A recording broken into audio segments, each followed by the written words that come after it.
Julia's Bookstore, written by Sarah Micaiah. Chapter 6 The Wrong Person. Sergeant General Ross was related to Jack the Ripper. I believe he existed, along with his pale skin and bags underneath his eyes. His teeth were yellow, as if he hadn't brushed them for centuries, along with his green, dirty military suit he had worn. And along with his high honors, he had looked as though he'd stepped out of a nightmare. He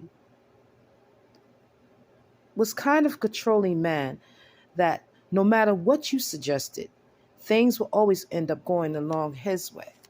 Now, chapter 6, The Wrong Person. Julia had awoke that next morning at approximately 5 a.m. on the fourth day. Today she had thought that maybe she would take the day off. However, Julia had chose not to. Her first thought was usually to put on a new outfit and then to read her word of the day. Here's the main commandment of all: love one another. Julia then told herself, I received it, as she smiled. As she went back into her bed and lay down, she decided that she should take the lint out of her left eye first. She then looked into the mirror. Julia then saw the dent in the middle of her forehead. Julia could not understand as she had checked her glass sliding doors. They were locked. She then went to check the front door, which was also locked. She then went to check her isolated windows. They too were locked, which she felt guilty about doing, however, for she was avoiding potential noisy neighbors.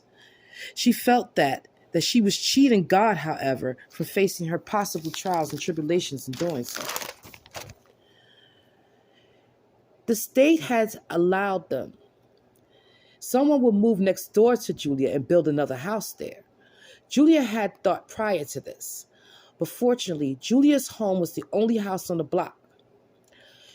Julia then laid back down as she curled up in her silk polo nightgown, which was white. She then began to think about the strange worker she had hired, and then the dent in her forehead. However, everything was still locked up. Julia had felt asleep that afternoon again, which she hadn't planned. She was worn out from all the unexpected trials and tribulations she had to face while doing her new opening of her bookstore. She then awoke at 12 noon. Julia then hopped back into bed as she thought about her dent. She then thought about Patience Wilkins as well, and how she presented herself as the wrong person in many ways. Julia then figured that she shall give her another shot. Julia then looked back in the mirror at herself. The dent was gone. Mysteriously, it disappeared into thin air. Julia then thought that maybe it was just a premonition. However, if it was in fact a premonition, what shall she do if someone was to come hit her over the head with the blunt object? Julia then put a burgundy Benz Vietnam dress on, which was tucked like a coat, which looked like it was from I Dream of Jeannie, the episode. Julia then walked out of her 3-story red house that morning as she stepped outside to get into a matching burgundy Benz again. On the fourth day, Julia then gazed up as she saw a man in a U-Haul truck, which reminded her about the strange worker which she had hired, for this was just as strange. Julia then looked at the man and became concerned, yet she chose to not approach him and eased into her burgundy Benz and sped off instead. As she looked back, she then saw the man who was wearing a face mask. He then stood there and waved at Julia. Julia began to feel odd again, as odd Thomas. Guilt feelings then rushed through her heart as Julia then thought of her word of the day, which was love one another.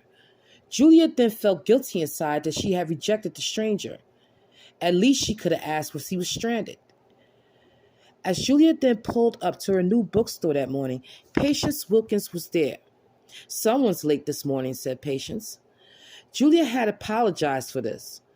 As she thought about Patience, she then had greeted her in her right mind, which was unusual. She was smiling. Things were looking up for Julia on the fourth day. As the two entered the shop, however, tear gas had fumed the entire air throughout Julia's store. As the two began to cough and gag, the two ran out swiftly to save themselves. Julia had looked at Patience, and she was out of breath and choking.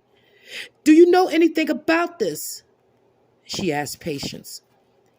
Patience had answered, "Bitch, I'm choking too, just like you." And with her voice shaking like an earthquake, "Does it look like I know what happened?"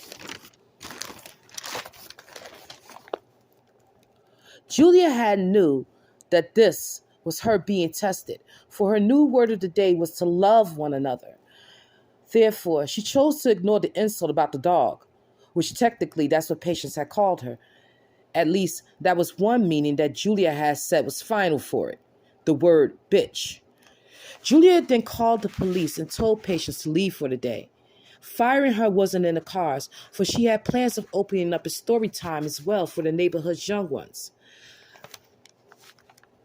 "I shall pray," said Julia about Patience. The smoke then cleared as Julia then locked up her new shop for the day.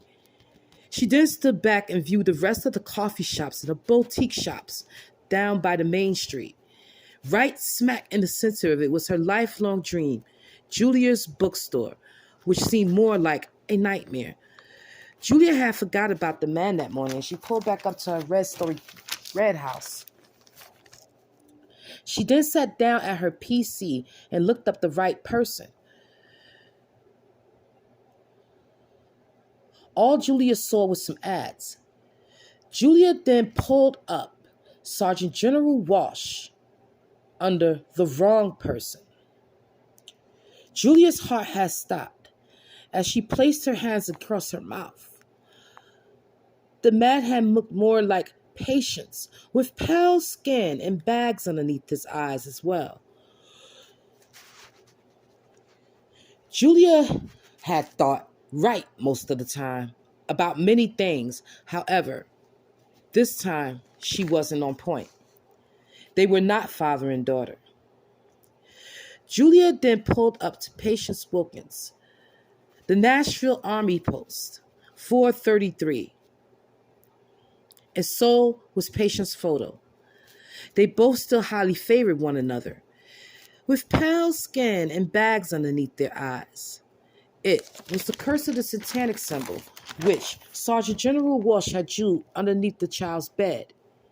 Patience Wilkins had only been age 7 at the time. Julia did not know about any of this yet. However, she had remembered her first customer, whom had tan skin when he had walked in, yet completely had shrunk into a dwarf-like looking fellow, who began to act frigidly while leaving out and shaking his head.